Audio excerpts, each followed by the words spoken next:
Hey, it's 11 p.m. East Coast time. And it's time to get y'all equipped, get y'all caught up on combat sports because tonight boxing came back. So we want to welcome y'all to the Beatdown. What you know, Badger?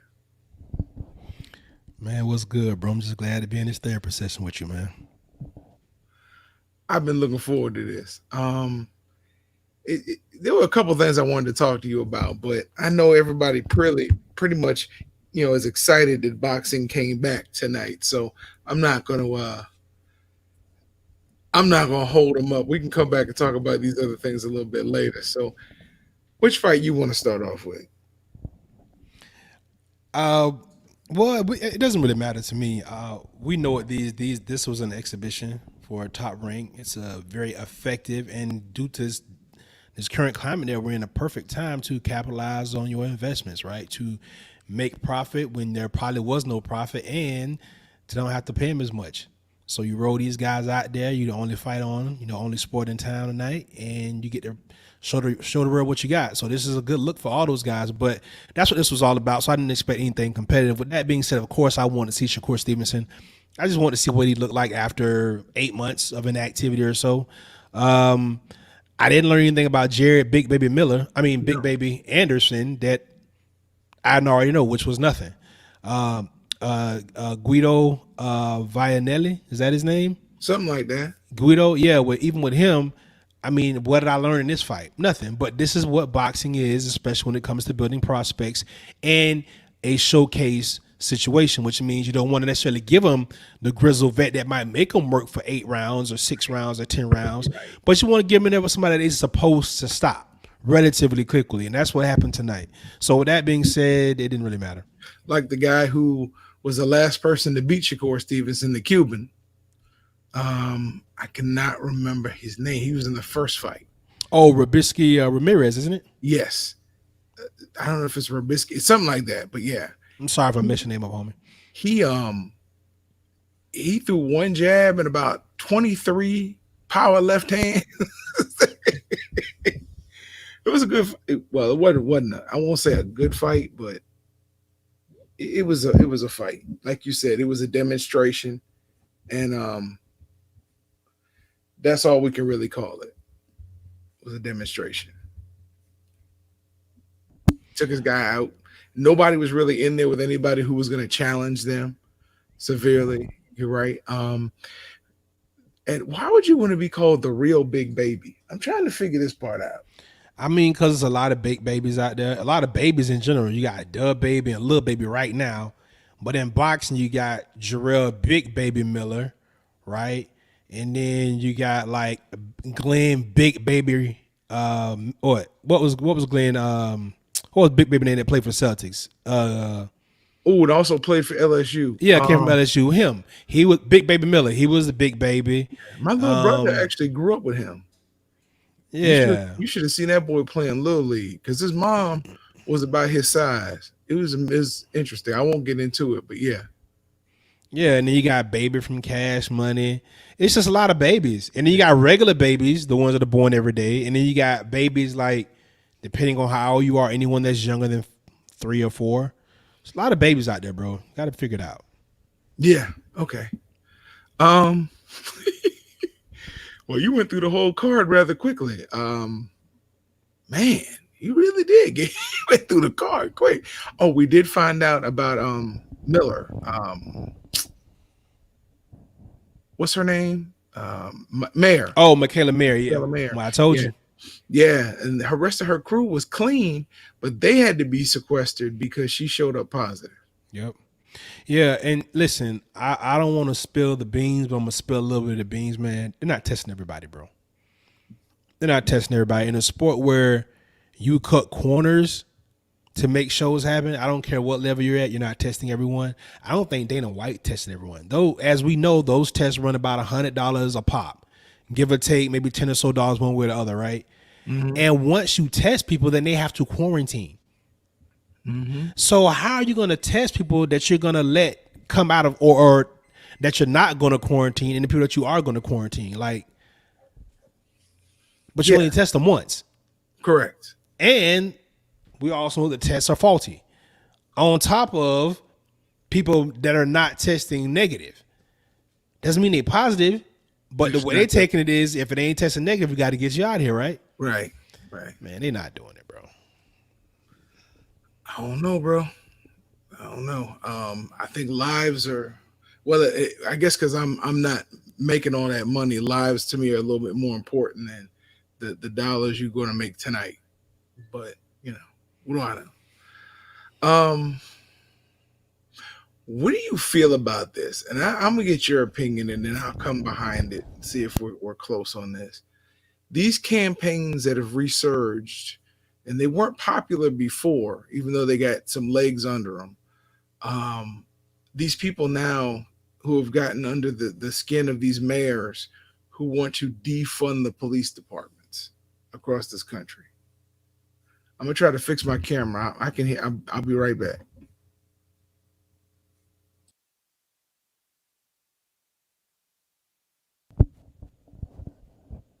Bro, you can answer the question. I can hear you. Oh, okay. So the question was, what do I feel about them trying to convince mayors to defund the police departments? Hopefully that's the right question. Well, because we understand the consequences that loss of profit or loss of secure funding does to a person. We've been conditioned ever since we're more careful because we don't want to get hurt because we have to go to the hospital, right? We get insurance on cars because, well, just in case things happen, right? So we're always, in a way, being kind of protecting investments or having to not lose money, right? Because everything has a monetary consequence is basically what I'm saying. So in this particular situation, we feel like if you defund the police departments, I don't know about defunding and I think that people want to make it out to be like we're going to stop paying police officers and they're going to go out less equipped. No, I think we're talking about hitting them in these pension funds and really tapping their benefits. Not allowing officers to be insured if they, or if they do, the department, if an officer's a risky hire or if he has so many escalations, then it's going to cost you so much more to insure him. Some type of monetary consequence to their haphazard or just spread out murderous and reckless behavior. So when we talk about defunding, I think that is the sense that we're talking about because, if you are a 20 or 15-year vet, you're going to think about that, right? If you're a 10-year vet, you're going to think about that. And mind you, being a police officer, like law enforcement, when you get into being a police officer, that's not a stepping stone position. Those guys stay on the force for a while, unless, they have a life-altering incident. But for the most part, most cops never even have to own a holster of their guns. So, these guys are making these out to be careers, so you got to hit them where it hurt. But no, they're talking about, as far as defunding goes, leading to privatizing police forces.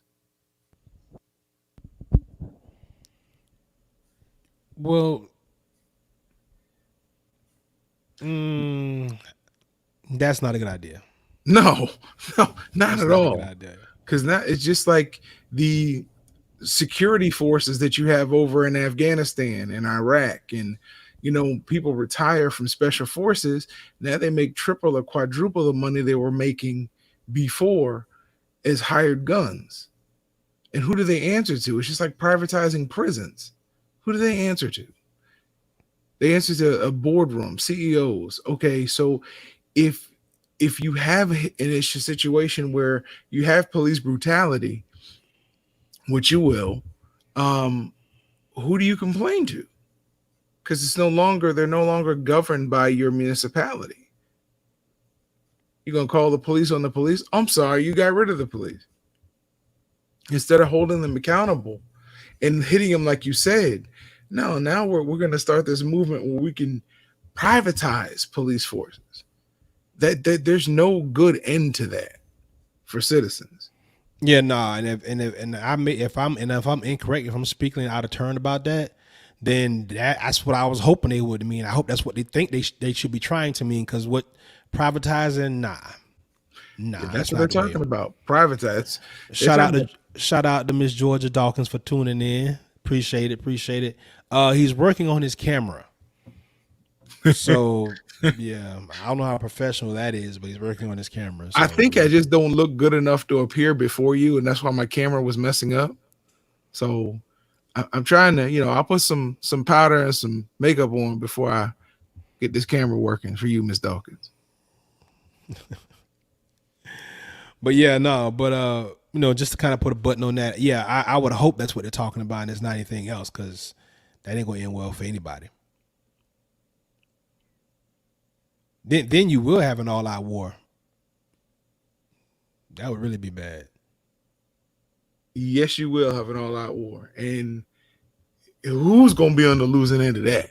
I mean, we kind of know at that point. I don't think, there's a big question mark on that one. If the police force is privatized, they go to the highest bidder. Worse than they do now. Yeah. So, all right, bro. What type are we moving into? I'm still working on my camera, so if you see me disappear, I can hear you, but no, I was going to ask you to jump all over that fight island in Abu Dhabi. I mean, you mentioned that to me earlier today, so I was really waiting on you to unpack that one. All right.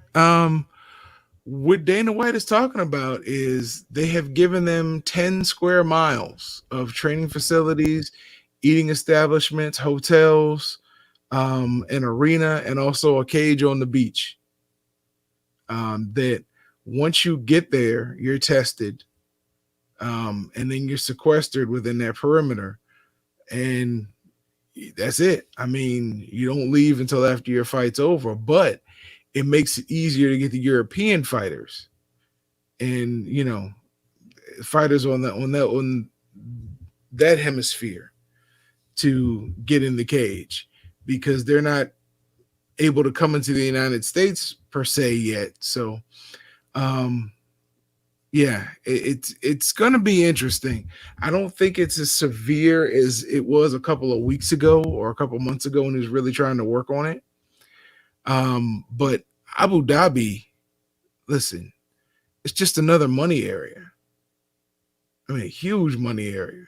So they probably have given the UFC a bucket of money to come in and bring their product there, which, good for them. What it does mean is you're going to have the Khabib Ferguson fight. And there's some fights coming up on July 13th or July 15th, July 18th, and July 25th, all on Fight Island. And the cards I think he said the cards are released, at least for the first one. But the big news that we've been talking about was the heavyweights coming back in action back in August, I think August 15th. We have Stipe Miocic versus Daniel Cormier. According to Dana White, they got it signed. But then I caught Dana White in a little bit of misinformation he was given.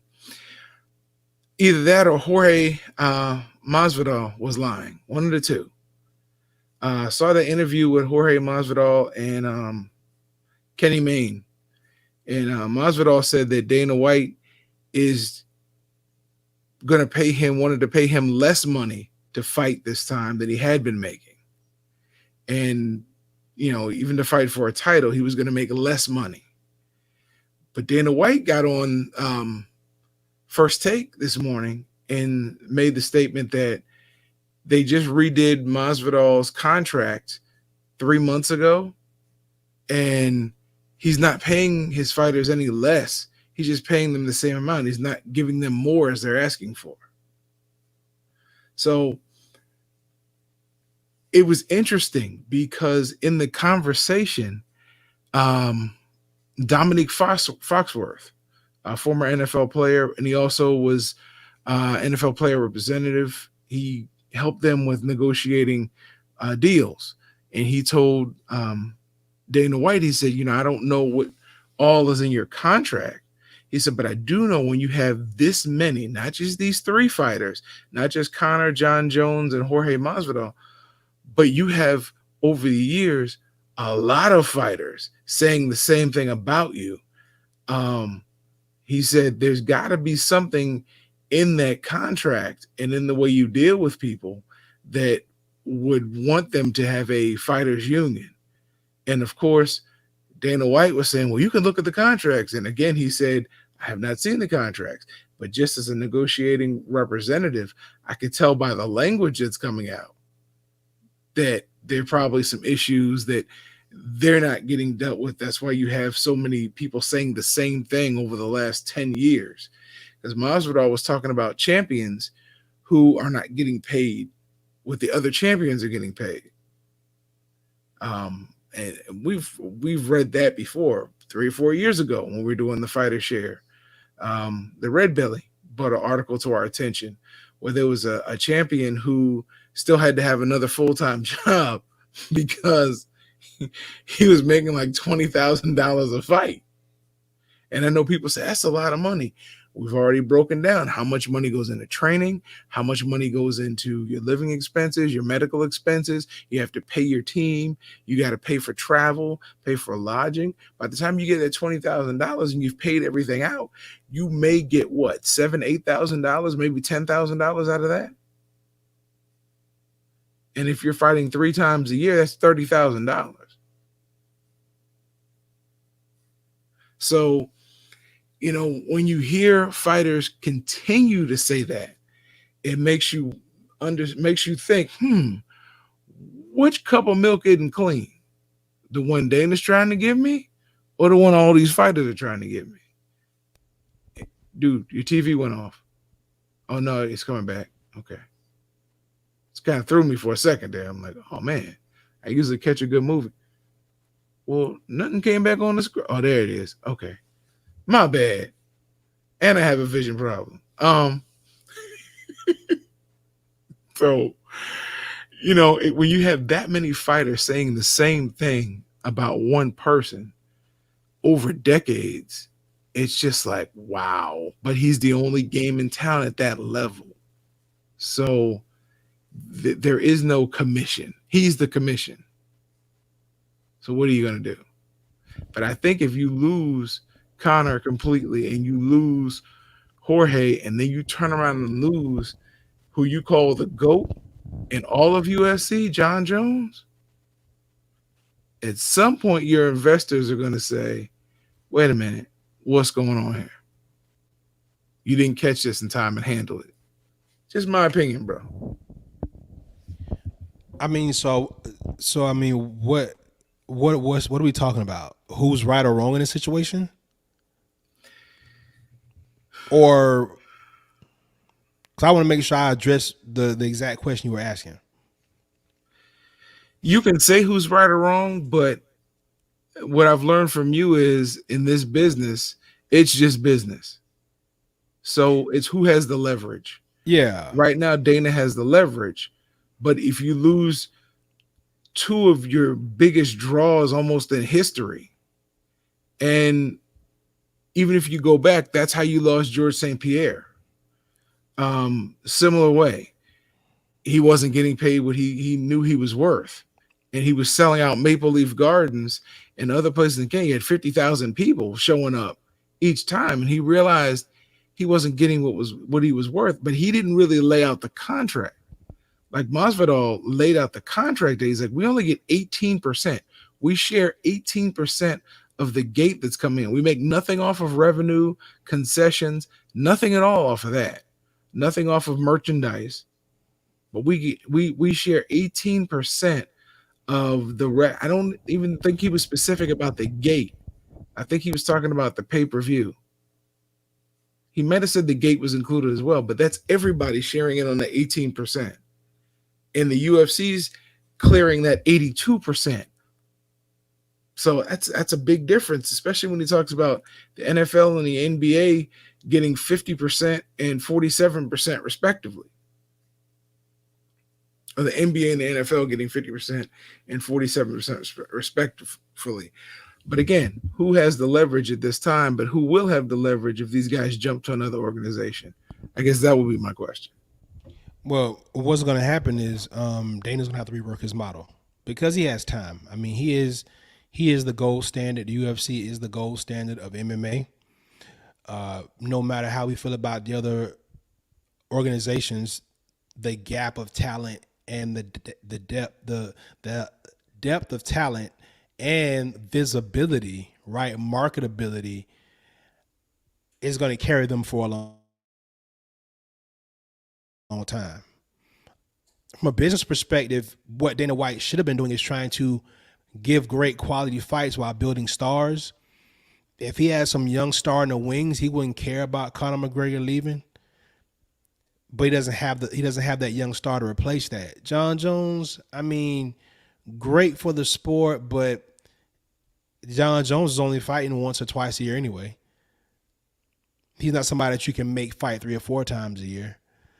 But again, this goes back to Dana White not investing or properly building other stars, which is why in a sport like in MMA or in the league like UFC, where they try to deliver and give you the best fights, oftentimes you get a lot of parity.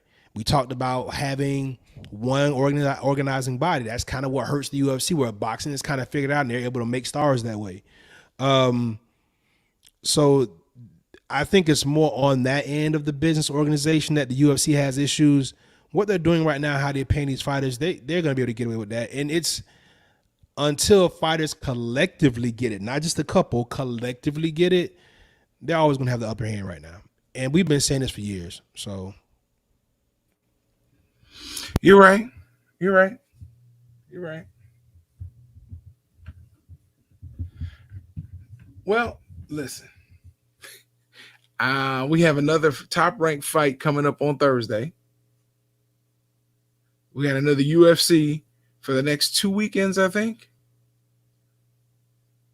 And we got it's going to be, right now, they're trying to saturate the market between the two with cards. It's going to be interesting.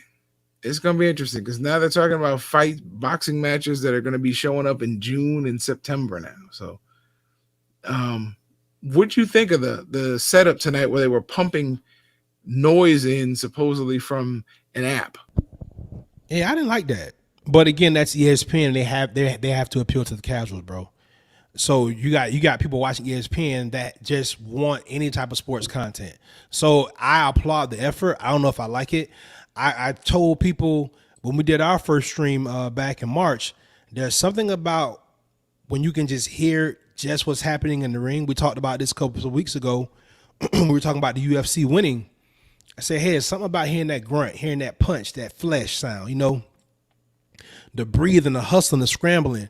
It's something about hearing that in the ref's instructions and then hearing the cornerman shout, but then hearing nothing else in the background.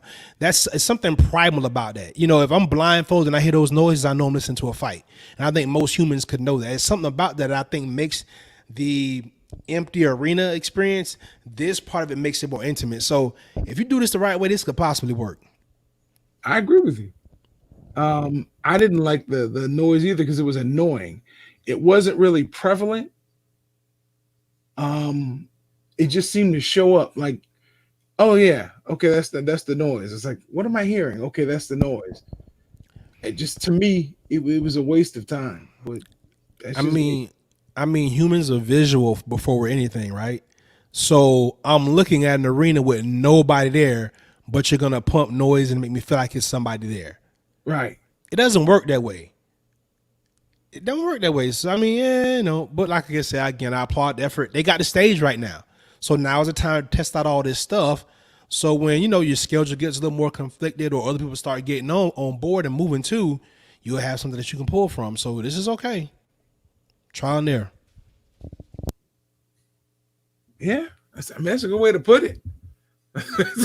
That's a great way to put it. And look, for what it's worth, somebody making money off the website that they're sending people to. So as far as advertising, so they're gonna catch it every way they can.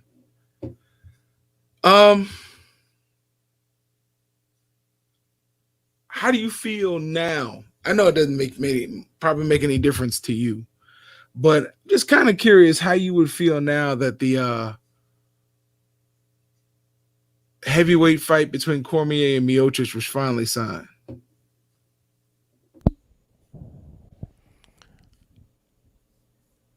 I feel good about it. I mean, that's the best heavyweight fight to make. We know that. And it's a natural trilogy. You didn't have to force it. It happened that way. One guy has won both fights, or let me say this: one guy has won 8 rounds out of the 10 rounds they fought. But Right. those 2 rounds they lost ended up causing them to fight. So it's a natural trilogy, a natural rubber match. Both guys are talented. Both guys bring a lot. Both guys appeal to the masses. Hardworking, middle class guys coming from humble backgrounds, all that good stuff. Then you got the black white, the black white race dynamic working with you. So I think it's a great fight. It makes a lot of sense. It's a legit fight. And then the only problem is the winner and the loser both leaving. Right. They both leaving because I think Stephen said it's his last fight. So I mean, you better make all the money you can now because when they both leave, You ain't got nobody. you ain't got nobody. Not that people think are going to be is legit. I mean, you'll have Ngannou, but we know as soon as somebody with a ground game show up that can take a punch, it's over for him. So Right. yeah, You called it right the first time. When they leave, you got nobody. So I can understand what you said on that one. So I honestly, I'm happy that because it's probably gonna be Cormier. Like you said, it's gonna be Cormier's last fight. So I'm glad it's going to happen. I don't, like you said, after that, if both of them retire, there is nobody really left in the heavyweight division. It's gonna be kind of like no, it's gonna be even worse than that. I was gonna say it's gonna be kind of like Ronda Rousey had at bantamweight. Was she featherweight? I think it was bantamweight. When she had really no challengers until Amanda Nunes popped up. And then Chris Cyborg at featherweight, who had no challengers until Amanda Nunes popped up. The heavyweight's going to probably look like that for a while, where you'll probably find one good prospect just pop out of the crowd, but there'll be nobody else to really challenge them. Boring. So, yeah, it'll go right back to the middleweights, because if John Jones really has hung it up and moving away, unless he decides to move up to heavyweight, and then again, it's John Jones and who else? You're so full of energy in life tonight, bro. I just don't know. We got to. No, I'm not. No, it's not that I'm not interrupting you. I'm letting you kind of use on the roll. So I'm taking it all in, bro. But yeah, the heavyweights. The heavyweights. Yeah, the heavyweights are cool. I mean, they got a problem either way because, like I said, I think both guys are probably done after this. I think Stipe has probably had a harder recovery than we give him credit for. I think he's using the whole work thing to kind of cover up that he's really probably having a hard time recovering. These guys dedicate a long time to the sport. Guys like them, they've been through some wars, man. So if they both walk away, which I see happening, they're gonna be in trouble regardless. But you got great stars that can hold up the other divisions, even when your heavyweight division is down. So it'll be okay. But the fight I wanted to talk about, I was hoping you would mention, is Gilbert Burns is going to get Kamaru Usman on a quick flip. That was a quick flip. Yes. That's the one. I'm sorry, bro. When I brought up Fight Island, for some reason that fight left my head. And that was the first thing that jumped, that really popped into my head this morning when I heard that.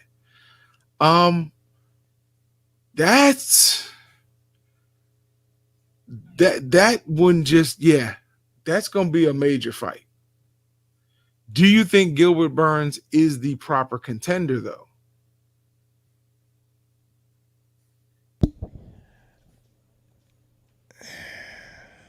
I mean, look, what is it costing me?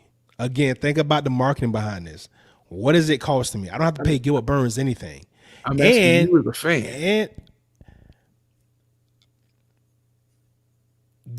yeah.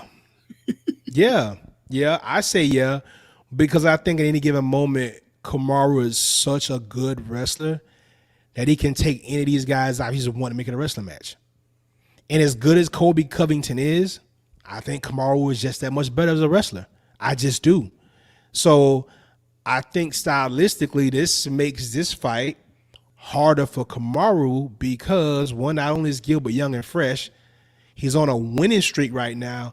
He's just as good on the ground as you are, and he'll be willing to stand in exchange with you. So, don't they train together? Why you had to give it up the big spoiler, bro? Yes. Oh, sorry. And they're sparring partners. Yeah. Well, as far as Colby Covington, he needs to go sit down because he got shut out at his own game. He kept saying, "Well, if he'll stand up and fight me, then I'll beat him. If he wants to wrestle, then he's got a shot." Well, he stood up and he beat you up for 5 rounds. So That don't mean it wasn't a great fight though. Yeah, it was great because he got whooped. But I do love the photo op that I saw Colby Covington with Candace Owens, calling each other great American heroes. And of course, Candace said he stands for the flag just like me because he's a real American. So I didn't respond this time because I kind of need at least one account still left open. Yeah, I mean, look, if you know better, you do better, right? This stuff shouldn't work on you anyway. No, you know what time it is. I just thought it'd be funny to say, "Oh, look, the Oreo meets the guy who got whoops." That's but I'm just saying that's what I would have said had I been childish. Did you call her an Oreo, bro? I sure did. You gotta relax, man. And the bad thing is, I love Oreos, but people like her make it to where I can't eat them. I just haven't heard the term Oreo probably in about. Shout out to the Jeffersons. I was doing a throwback. Not gonna use my age there, but yeah, bro. Yeah, we don't care about those people like that in that regard, so it doesn't matter. But yeah, man, great fight, and if Burns ain't the right opponent, then guess what? I'm just making it a tournament, right? That's okay. So this is good, man, and having met both guys, having actually had conversations. Listen, I've probably been around Kamaru Usman more than I have Gilbert Burns, just because Kamaru covered a lot of the Titan FC cards we were on. So I got to spend a lot of time with him on and off camera, just to see him, watching him move around, the way he interacts with people, the way he, his demeanor on camera versus off camera. And I just gonna put this out there, man. The brother is he bought that life, man. He's legit. Now, yeah. I know you had some interaction with him. That's why I asked you that question. Yeah, he legit. He legit. I had to ask you that question because I was like, okay, you've been around him, and where a lot of people are just like me. I've never really met him, and I thought he did fantastic. I can't judge him against Woodley though, because that was a shell of a person that I used to see on TV. Well, we ain't gonna talk about that. But the results are what they were. Yeah. We just wish the brother Woodley, blessings going forward, and hopefully, if he decides to stick around, he can get back to where he need to be. But he's the real deal, man. He's the real deal. Yeah, and two, seeing him and the times that I saw him was coming off of a fight and right before he went into a fight, and he looked the same. Looked the same. Yeah. He don't blow up and get real big. I mean, he just one of them hard, tight guys. Like he always is ready for a good scrap. So, and he's got an African American name. I don't. The first time I heard them introduce him and I saw him make the ring walk, I'm like, okay, this must be the opponent. Gilbert Burns? Come on, bro. That's just like somebody named, what's the word I was looking? Lamont. When you hear Lamont, you know who coming down the aisle. Or Darnell. Huh? So Darnell. You see Darnell. Darnell. It's the way they even say it. You know a brother is coming down the aisle. Bro, you gotta chill, man. Come on. You're gonna say that name wasn't, Gilbert Burns. That sounds Brazilian. That's a Portuguese name to you? Gilbert Burns? Nah, I can't say that it is, but also because I don't know any Portuguese, I can honestly say that I don't know what a Brazilian name sounds like. So maybe Gilbert Burns. His brother's name is Herbert. So I mean, there was something going on here. Gilbert and Herbert. Yeah, if I'm dad, I'm starting to question.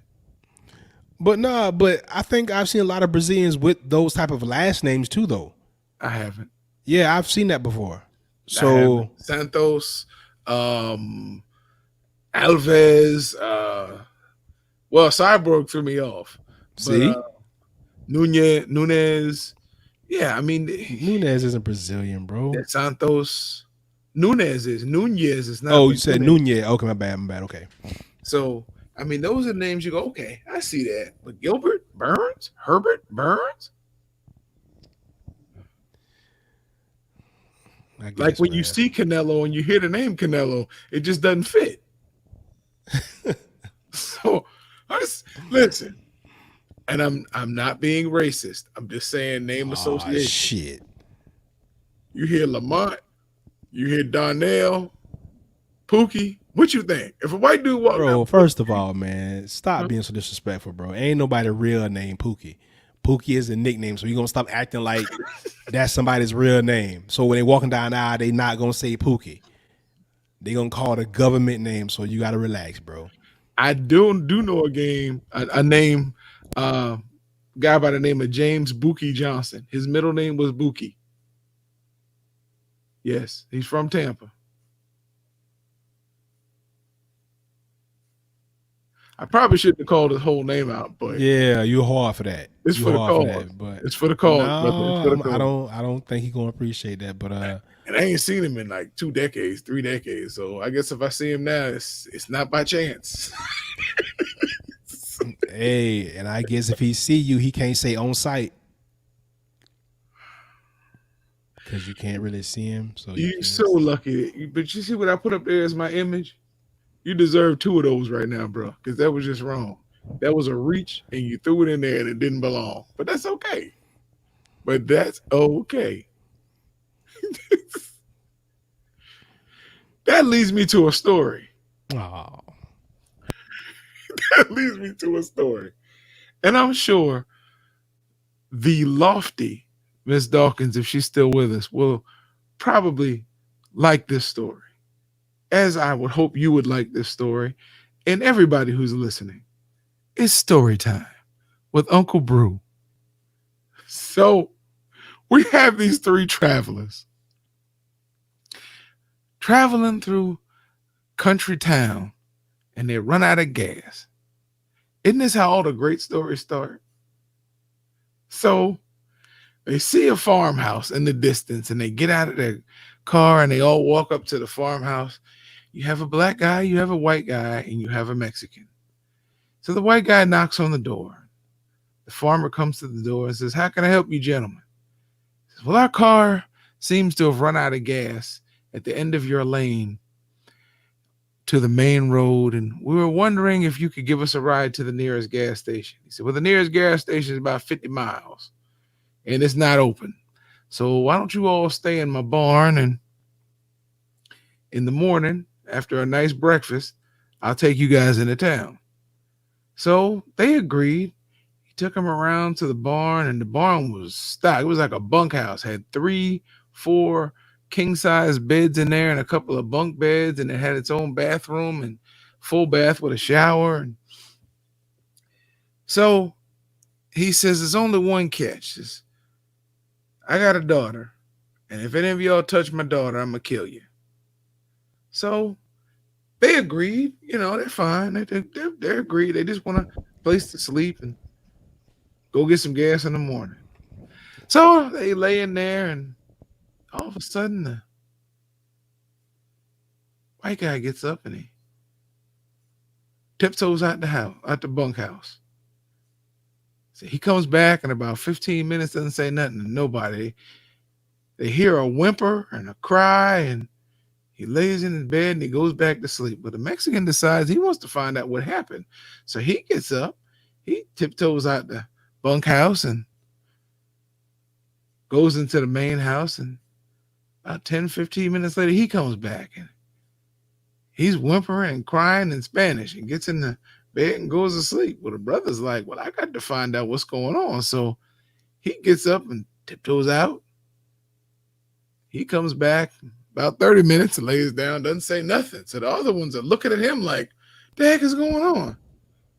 So next morning, they all get up and they go to get dressed. They take showers and they get dressed, and the farmer's waiting for them when they get ready to come out of the bunkhouse with a shotgun. He says, you gentlemen, if you would kindly drop your drawers, I need to do a check. He said, I put a razor blade mousetrap kit inside my daughter to make sure that none of y'all would try anything funny.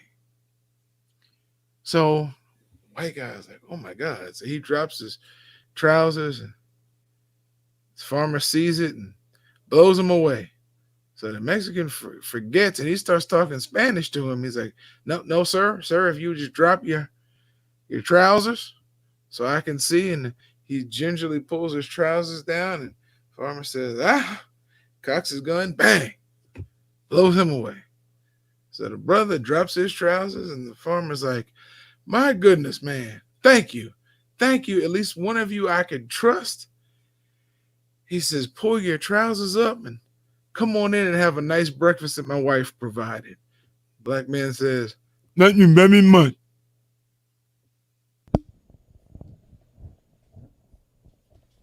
So that was story time with Uncle Brew.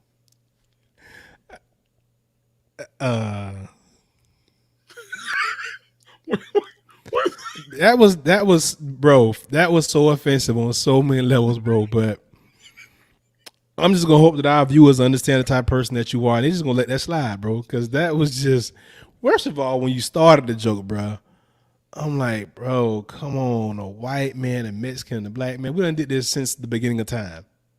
Right. I want to. Then you bring the woman involved, and she has no say so on what happens. So it's just terrible, bro. It's just terrible. Did she say you have to learn to block and weave? You're absolutely right, Miss Darlene. I gotta learn how to bob and weave, slip, catch, slip, yeah, all that, because he's out of control. He's out of control right now. If I had known she was listening right now, I would have dedicated that joke to her.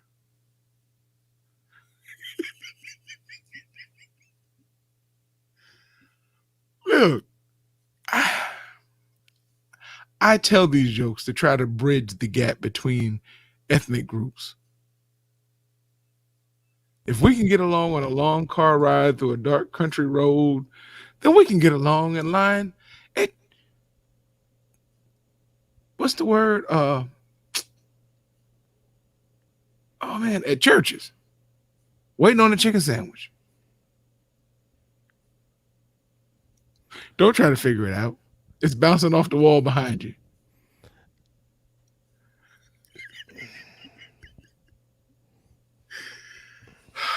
Really, bro?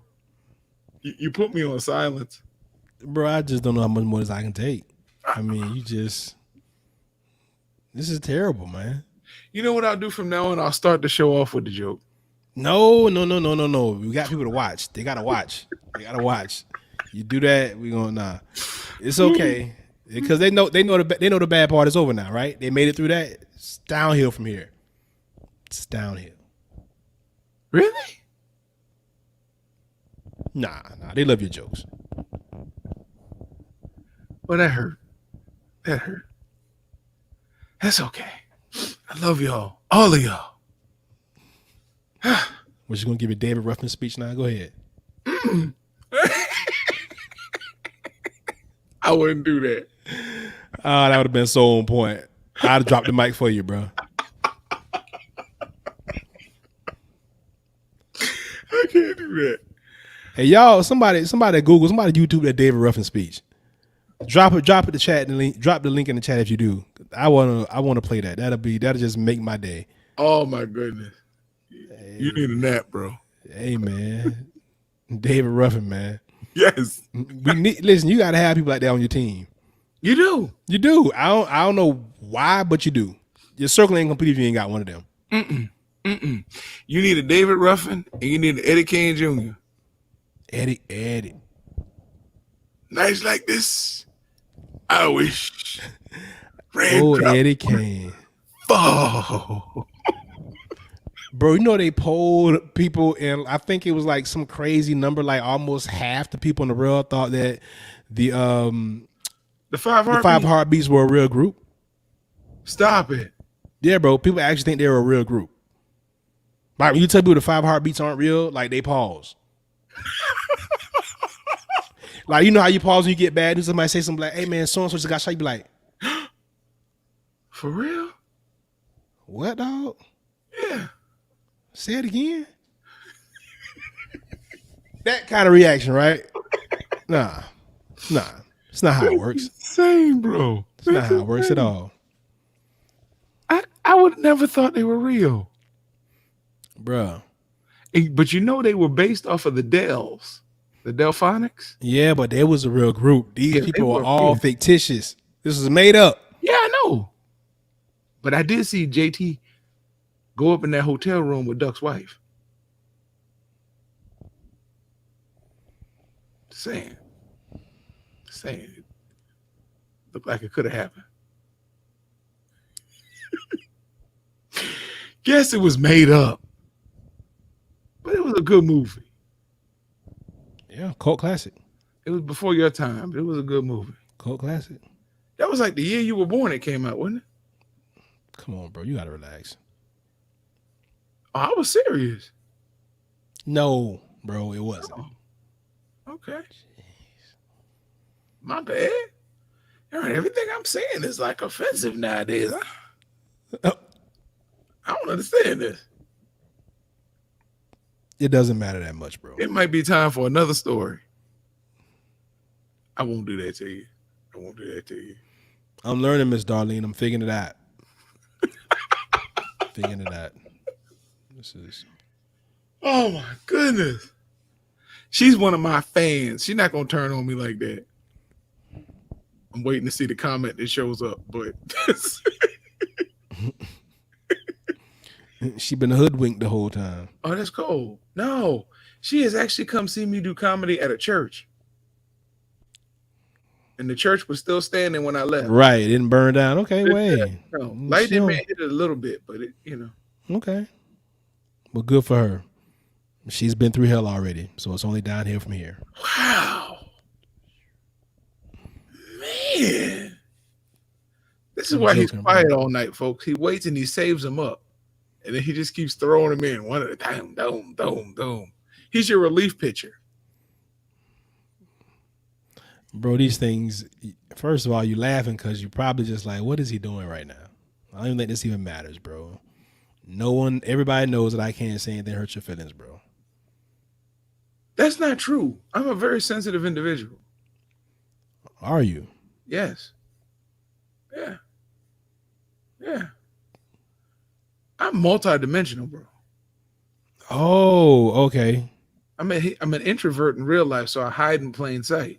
That's why I got into comedy originally, because you can control the crowd in theater and comedy and stuff like that. I'm not outgoing like you. Friendly, courteous to everybody. Did this turn into a therapy session? Hey, you said this was therapy. That's what you said at the beginning. I did. So, but there's that watershed therapeutic moment that everybody can take with them. It's like you just watershed, waterboard, same thing.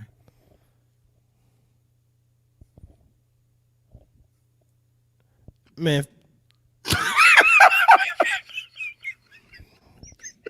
get your camera fixed, bro. Bro, there's an issue going on, and I think it might be StreamYard's connection. Or my Brio just, no, it's got to be StreamYard because it won't let me even switch to my FaceTime camera. So, we get it working. I couldn't log out and log back in because you get a drop. So that's why I put my knuckles up there.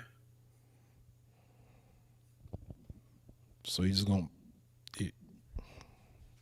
I wish you could see the way I was looking at you right now. No, I don't. I don't need to see that. It's okay.